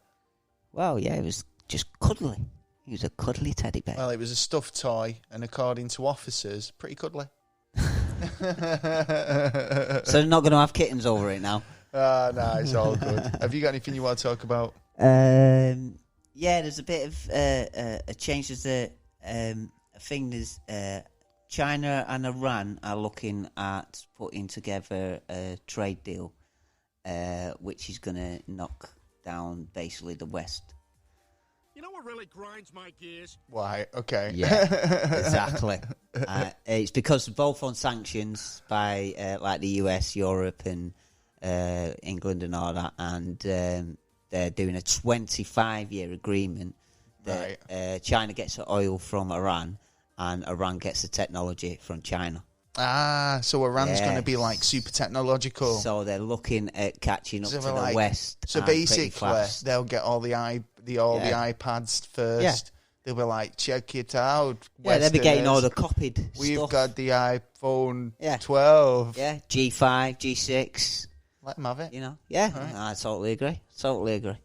And it's so it's one, it's not good for the economy, but we can find other ways around. Well, that. no, it's a case of like, look, we'll do business with your enemies if you don't. Basically, If you're going to be a dick about it, we'll go and fucking get out. We'll sell our stuff to you people. You said we weren't to the allowed. West, fuck you. Well, because the thing is, it's like the US will probably say to countries, well, yeah, we'll play ball with you, but you're not allowed to play ball with them. Yeah. Because they're not they're our enemy, so you can't deliver to them. You can only deliver to us. And whilst you're delivering to us, you can't have any business with them. As soon as they're not playing anymore, it's like, well, sweet, we'll go to Iran. Yeah. You said we couldn't fucking deal with them. Now look, fuck you, we are now. We're in Africa. We're having a really good deal with Iran now. So we're going to fuck you in the West. So we've got to be careful. Is that a euphemism? Fucking you in the West. Wow.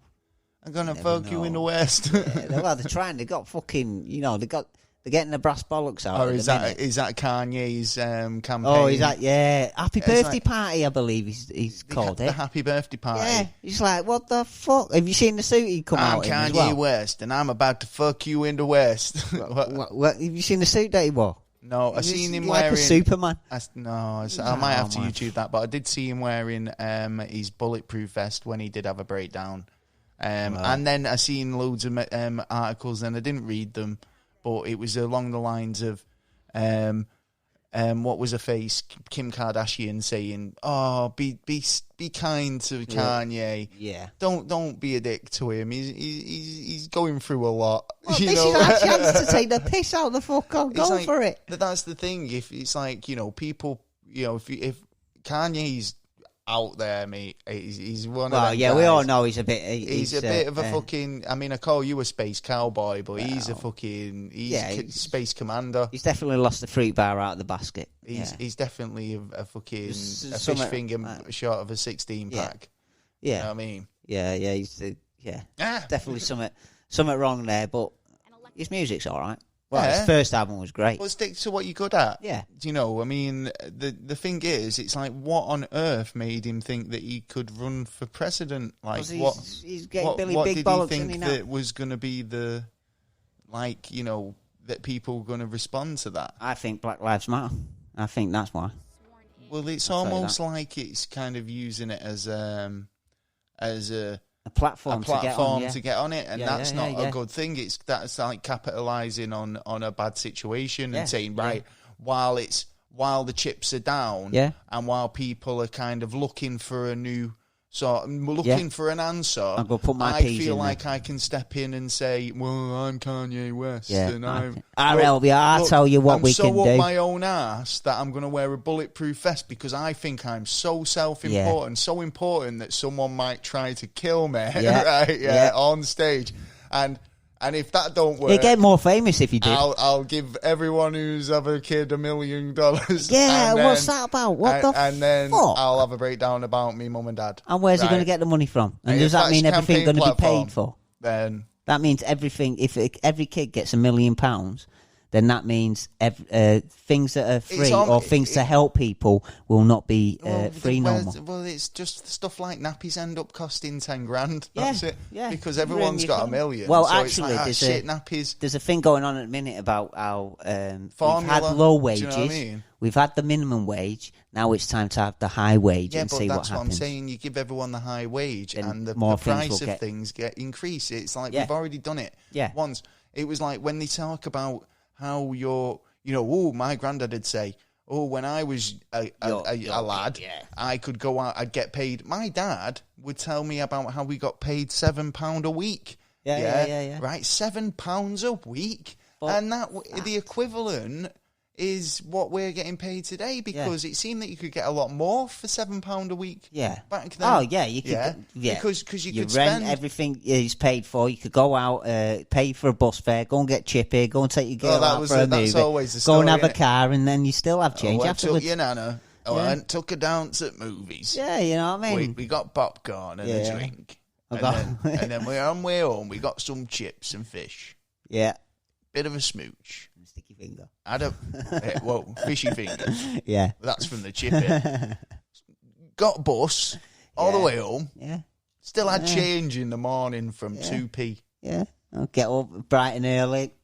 You know what nice and sprightly. And so no in money, equivalency, we've already proven that economy, that economistic, theory by saying, everybody is on an increased living, but everything costs more because whereas because back in the day when it was everyone was on £7 a week, and you could get everything out of that weekly wage. If I told my dad back then that a loaf of bread would soon cost £1, he'd tell you piss off. He'd go fuck off. A loaf of bread for a whole day's you get pay. Beats for that. Do you know what I mean? For lying so badly. The piss. Yeah, £1. Yeah, do you know what I mean? Go up. But in the equivalence of it, it's £1 to you and me is not so much. But it's like that's if you haven't got it. But like I say, to somebody who can live off £7 a week and you still can have a living wage. Yeah, do you know what I mean? Yeah. Well, but the problem now is it's like all the responsibility is being pushed onto you. So if you haven't signed that form, that's your fault. I didn't have to tell you that you have to sign that form. You have to do this, that, and the other. Plus, whatever wage you get, it doesn't matter what wage you'll get. By the end of it, you'll always be in the red before the week or the month's out. Honestly, there's always more going out than there is coming life. In. #furlough life. And it's one of them things, I suppose. If you want to join us on Patreon and submit and donate, then help us keep the lights on, literally, here in the Never a Straight Answer studio. Then jump onto Patreon at Never a Straight Answer and donate. Or you can go onto the website and PayPal. Yeah. We take cold hard cash. We do. Ka-ching. Yeah, cash is king. Ka-ching, ka-ching. Get that digital I need a sound effect. Ka-ching. Ka-ching. I'll get that for next week. Yeah, any more news? I've got some more news. I've got one on calories. Calories? Go on. Sperm. Only 2 calories per shot. Yeah, no, I'm quite high in calories, actually. There's a movement at the minute that to talking about the food that we're actually eating, that we're all the sugary and fat shit that we're eating. Is it spearheaded by Jamie Oliver by any chance? All right, well, that's a start. Go on. And basically, it's to try and control the companies from selling us cheap shit with instead nasty of ingredients. Quality stuff. To make, because it will give the NHS an extra 10 billion a year, because 10 billion in Europe we're the worst. I agree. In process for. I totally agree, because Totally. the related illnesses and deaths that are linked to obesity, fucking and I love a processed food. processed heart attacks, like but it's all made that to shit. taste good, Strokes, but it's actually shit. It's linked to so much, right? Your diet, right? And I think that does make sense, to take a proactive account of. It's the time to do it. And I all think, this healthy this is it. Going I on. think like I mean, these companies have got a responsibility to deliver. Yeah. I've always said, right. If you're a company making a product. Yeah, it's your reputation on the line, to make a product that is quality and the public want. Not just say it's quality. It will get a seal shit, of approval that you can be proud of and put out into the world, knowing that that it's a costs fucking. money, doesn't it? That's But the the thing is, there's too much emphasis on, it's more money for your no, buck. you have something like a product like, all right, for instance. Ferrero Rochers, right? They are as I've grown up, they were seen as something that was fit for the ambassador's reception. Right? Only the rich. That's fit. Paupers stay away. On a tray. By your butler with white gloves on.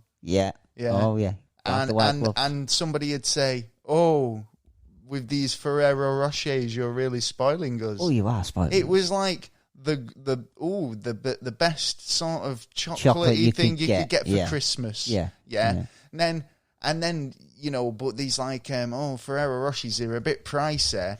Fucking but hell, I want really. that sort of thing. But companies know that, so they'll make an inferior version. Right, and you'll go out. And you'll go, oh, the kind of like Ferrero Rochers. You're getting all the frills and spills of Ferrero Rochers at half the price. The shit chocolate. But they use inferior products, right? Yeah, exactly. Yeah. It's one of our faults for buying the product, but it's their fault for bringing the product out. It's our fault for being seduced by the lifestyle. Because if you just go out and buy Ferrero Rocher, just get the one that it's good for your health. It's not essentially good for your health. Well, it is because you're not having more shit, so you're not having 10 chocolate bars instead of the quality ingredients. But you're having less of the stuff, but you're having more quality of the Just stuff. using that as an example, but I felt it worked well. Well, yeah. There are other products out there.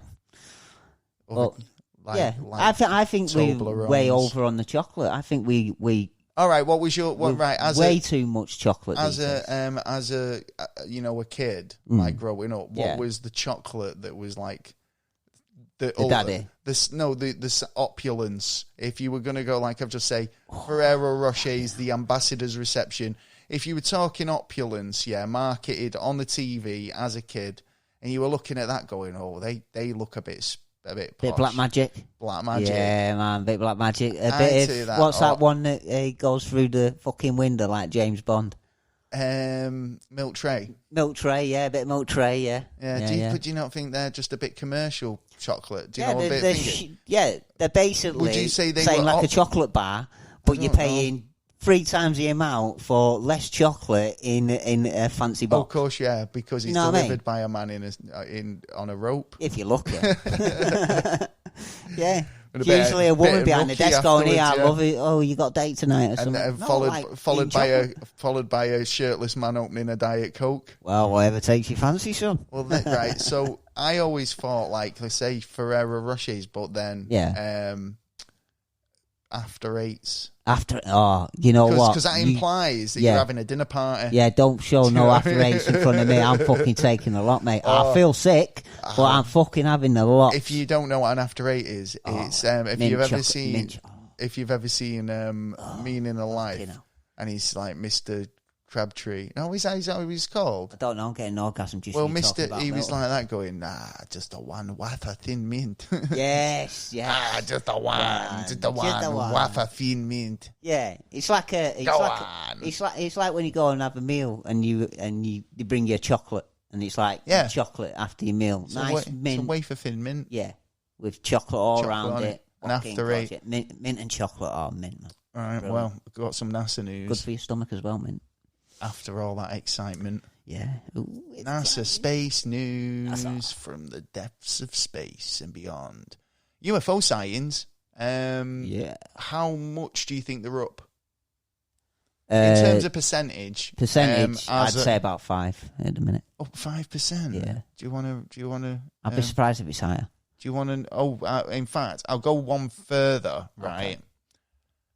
Okay. UFO sightings. Yeah. How much do you think they've been up since coronavirus? Since the coronavirus, I'm hoping at least 50%.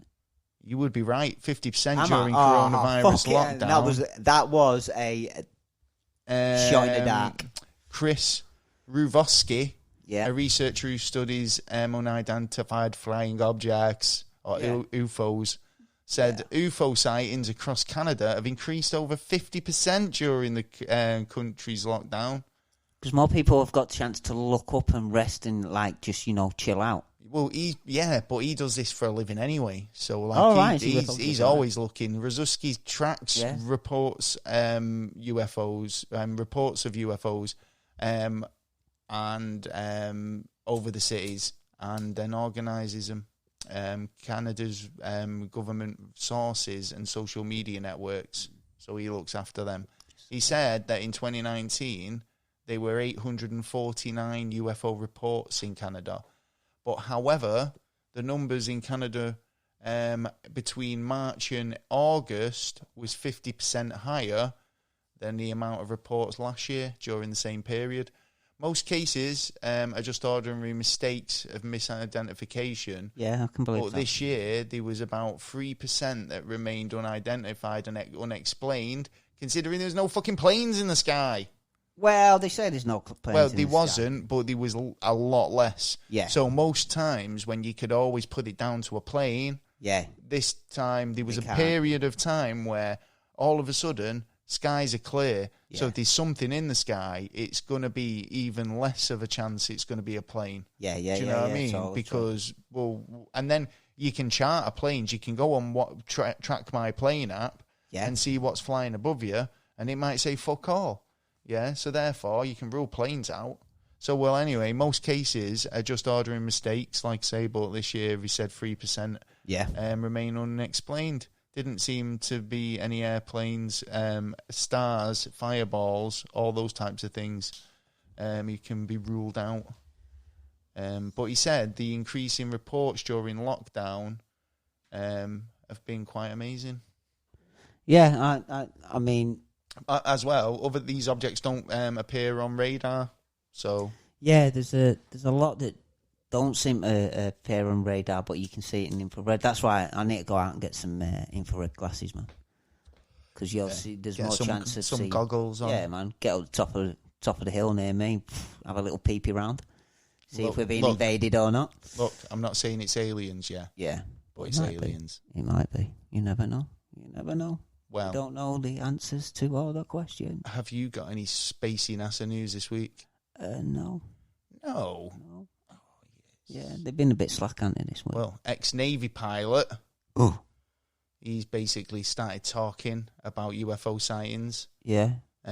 He said that there are strange objects flying around the Earth's atmosphere, according to one ex-Navy fighter pilot. Yeah.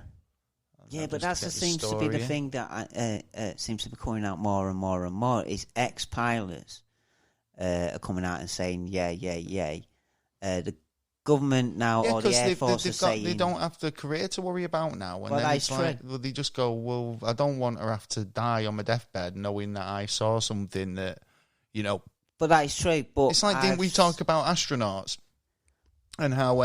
a lot of these whistleblowers seem to be astronauts coming forward. And because, when we said we'll find out if it was all a big hoax, because, these guys will feel guilty in the future and just want to, repent, if you like. So it's all right. Don't worry about it. Who's more likely to see or report a UFO report? It's surprisingly, it's the president. It's at 33%. There's more presidents that have seen and put in reports than it would have been with the public. Well, yeah, but they've got a lot of time on their hands, haven't they? Yeah, standing sitting about, looking about, looking around their office, getting cups of tea. I'm not saying Trump is doing whatever, but I mean, Well, they've asked him Bush, if he leaves office. His son asked him. Bush statistically spent more time at his ranch on holiday leave than he did being the president. Wow, he's got all that demon stuff to do, hasn't he, man? I'm at my ranch. Yeah, he needs to serve the Illuminati in the schools. And this is a follow-up in the New York Times reported claims that the Pentagon will soon release never-before-seen documents. Yeah, I've heard this before. Relating to UFOs. This former general or ex-Navy pilot, he's basically saying that, the sightings of government in the government channels are on the rise. So, like they're basically coming forward now and saying there's loads of stuff coming through. But it all seems to be this grainy, we got a lock on, sort of stuff. Yeah, well, this seems to be a thing. I mean, I'm not going against the pilot or anything like that, but all I'm hearing over the last couple of years is pilot after pilot and after pilot, someone afterwards. And it's the case of, right, well, we've got enough people there but this to is actually go... It's almost like they're going round all the departments going, Ted, have you had an incident? And he's well, you know what? I have had an incident, actually, and let me tell you about it. I was in an F-15. I was flying at Mark II, and all of a sudden we had a bogey on our tail, and it was like, Houston, we have a problem. But the thing is like, we need to have that next step along the line of finding out. I mean, we've got witnesses now, but we need... Can I get a witness? The harder evidence, and the government are saying, we're going to bring some stuff you've never seen before. Right? What? Did you film it in the back or something? Yeah, they got. Well, they can't use the thing. It's who would they get now, director-wise? Well, I'm sure there's a few directors there who did finger dick for it. Who did Terminator? Not Terminator. Transformers. No idea, man. Oh, what is he called now? I do know who did this. It was... You're going to find out. He's got an unhealthy obsession with Linkin Park. With Linkin Park? Yeah. What do you mean unhealthy?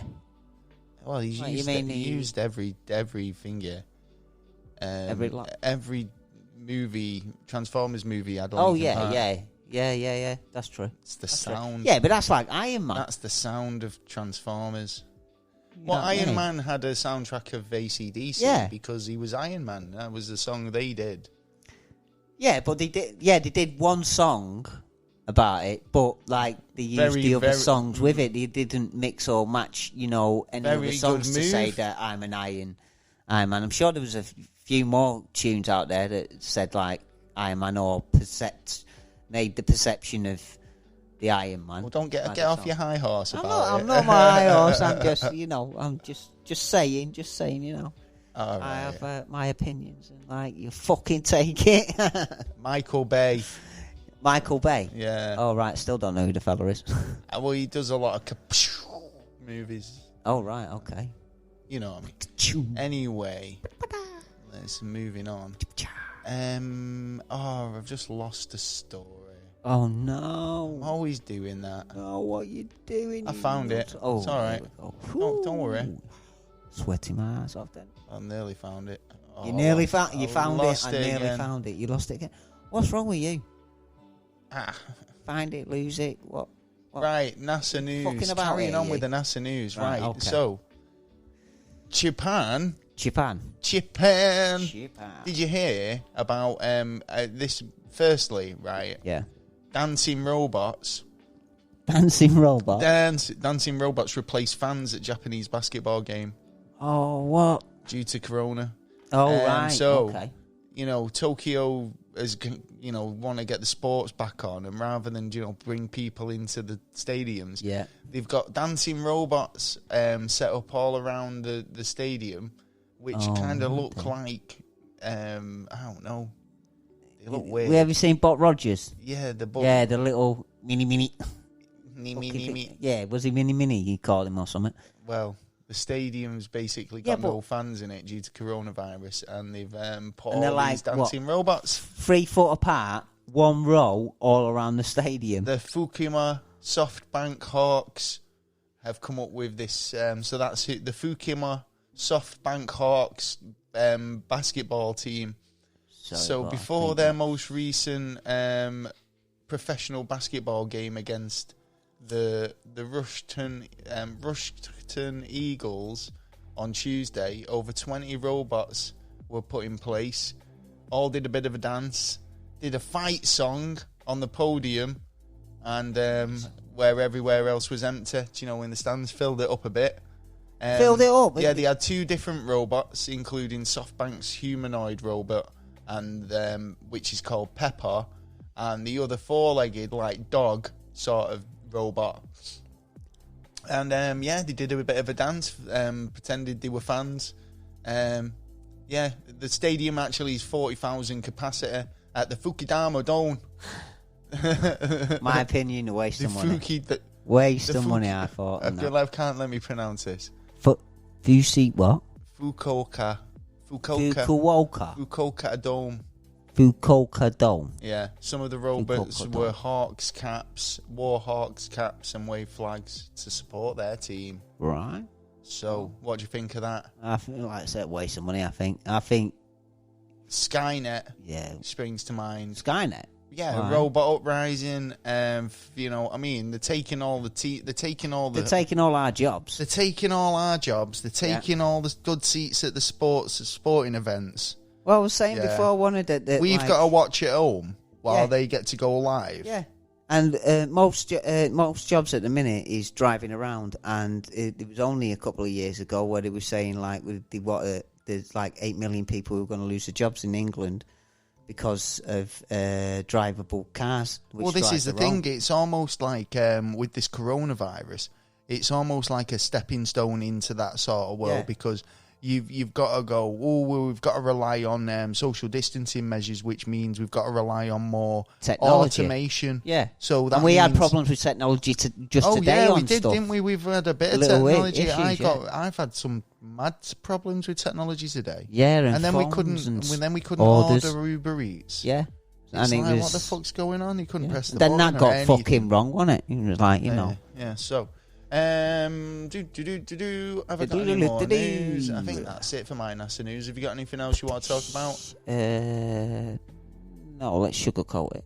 Well, I think, other than that, I think there is one more NASA news story. Oh, go for it. There was a new launch to the Mars, wasn't there? Yesterday or the day Was before. it yesterday? It was pretty recently. It was this week. Okay. And I think it was... what you were showing before? Yeah, who was it? It was Japan, wasn't it? Oh, no. Iran had, I think... Oh, we're so unprepared. Had fired a rocket off last week, I think it was. The beginning of last week. Pretty damn sure. I'm going to just get you the news story up now. Don't you worry about it. Yeah, you get it. It was China. It was China. Yeah. Hey, there's a lot of rockets going up at the minute. So, China mission to Mars. Rocket was successful. Basically, this was an hour ago. So, China launched an independent unmanned Mars mission. I think basically what they're doing is they're just sending up a probe, which is going to be able to scan Mars. Takes about 7 months to get up there. Yes. So they'll be floating up there for the next 7 months. And, it's unmanned, but, I think we're very, very close. The thing is... Yeah.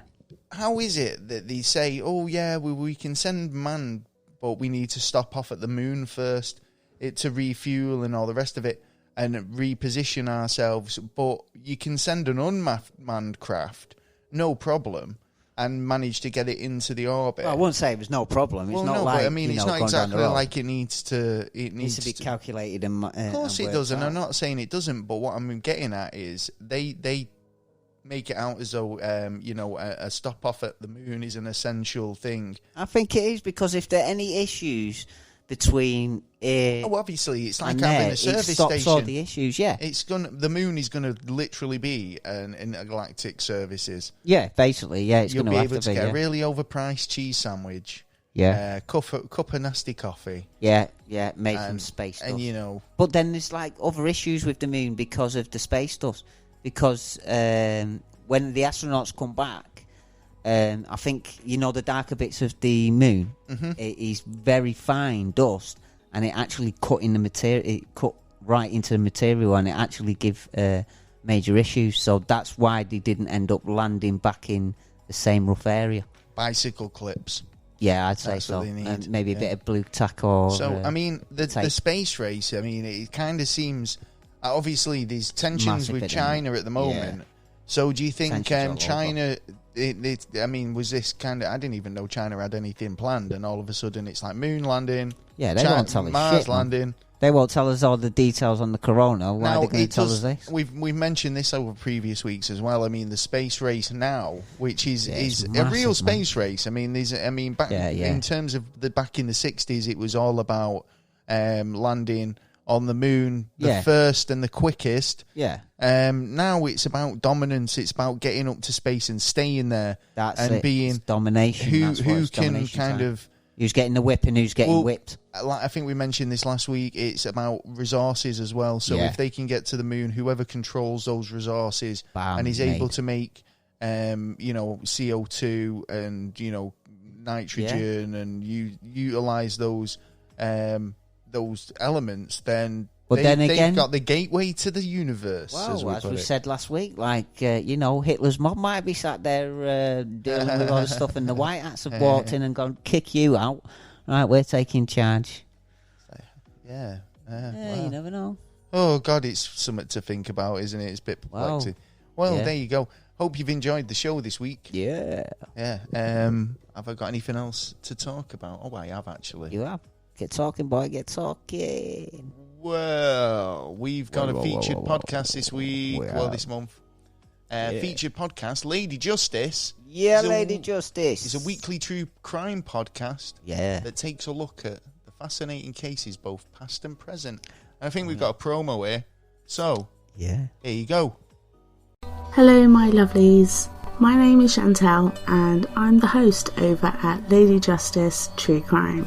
Lady Justice is a weekly podcast that covers fascinating cases, both past and present, from around the UK and Ireland. Some of them are strange, many are unbelievable, all of them are completely unique and are someone's story. So please come join me on Apple, Spotify, or wherever you get your podcasts. I hope you enjoyed that. Yeah. So thanks for Lady Justice for being our featured podcast this week. Great to have you. Thank you very much. Really enjoyed the show, actually. It's true crime stuff I love. Yeah. So, what else? If you want to get involved, or you've got a question for us, if you want to get involved with what's fucked up where you're from, or you've just got you want to get in touch and have a chat, you can email us at neverstraightanswer@gmail.com, or head over to the website and you can message us through there. Leave a comment on YouTube or on Twitter. We're always happy to get back to you and have a bit of a natter. Obviously, if you've got a comment about anything you've heard about in the show, or you've got a suggestion for a coming up show, or whatever, just let us know. Yeah. We're international now, so just contact us. International Men of Mystery. We're everywhere. We're available on all podcast platforms, including iTunes, Spotify, iHeartRadio, iTunes, all them, Castbox, wherever you get your podcasts, we're available. Plus, we put out regularly on YouTube as well. Yeah, we love putting out. Get over to the website if you want to grab some merch. You can find t-shirts, baseball caps, tote bags, mugs, all manner of things. The hoodies are nice, and we're going to have some more designs coming forward soon. Yes, we are. So. If you've not seen something you like there, you'll probably find something in the future. If you wouldn't mind helping us out, get over to Patreon. It's super easy. Just go over to patreon.com/neverstraightanswer. And it all helps. I mean, Donate if you can as well. Yeah, you can whatever you can do. We've got a few tiers there, and even I'm actually looking into this now because Patreon have just offered a new service where you can get merch through Patreon. Yeah. And if you join a certain tier level, then you get a gift, like sent gift? to you. What? Like £50 a cap or a mug or a T-shirt or whatever. Oh, right, okay. Like, but you've got to pay in a certain tier or a one-off donation. But you will get a gift. So I'll be letting people know about that more closer to the 100th episode because I'd like the merch stuff to be sorted by then. Yeah, but there is some good stuff up there, so have a look. And if you're interested, just get it. Just treat yourself. Yeah, shout outs this week. And talking about Patreon and people who help us out on Patreon, we've got our shout outs for the Patreon posse. Yeah.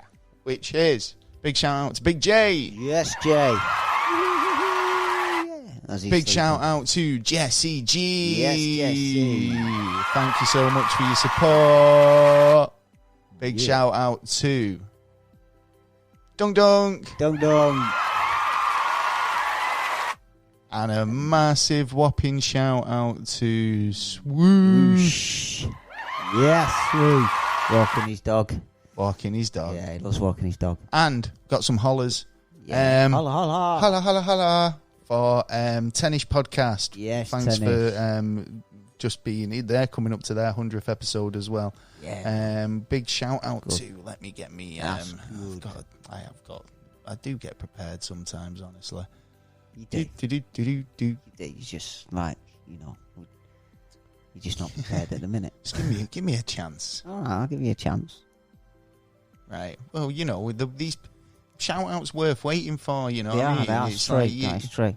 If you've got if you stayed this far, then you want to know if you got a shout out, then sweet. Yeah. Shout out or holler. Billy D's. Nice one, mate. Yeah. Want to be shout out to the Essential Lists. Yes, Or essentially, what's that? Essential Listed. Essentially listed. All right, I don't know. Yeah. Badoosh. Badoosh. Oh, Mr. Shirley Crabtree. Mr. Shirley. Shout out to Gareth. Gareth, keep trucking, son. Excellent. You're doing well. Shout out to EJ. Big shout out to Ye Old Crime Podcast. Yo, you are. Podask View or Podask, Podaskew. Podaskew. Podaskew? Podaskew Podcast. Oh, right. We sit around and discuss all things pop culture. They're available on Spotify. Big shout out to the Movie Chief Podcast. Yes, Movie Chief. Who else? Big shout out to Jess and Jen for the Not So Minnesota Nice. Yes, keep going, girls. Big shout out Killer Rabbit. Rabbit. The Culture Quest Podcast. Culture. The Geekdom Fancast. Let's be geeky. Also, Unpaid Programming. Ooh, Well Kept and Unclean Podcast. Unclean. And last of all, our featured podcast, Lady Justice. Cheers for everybody. That was a big shout. Oh, wait, a big shout out to Shawnee. Yes. And Chris. Well, Shawnee, happy birthday, first of all. And thank you to everyone who give Shawnee messages over on Twitter. Don't roll back for a 72-year-old girl. So she doesn't bad, man, yeah. She looks better than you. That's anyway. true. And, am I missing anyone? No, I don't believe so. Well, big shout out to Taylor, my co-host. Thank you for listening. I've been Gaz, and we'll Taylor. Yeah, and we'll catch you next week for another thrilling episode. We will. Thrilling. Never a Straight Answer. Yeah. Peace out. Fish think.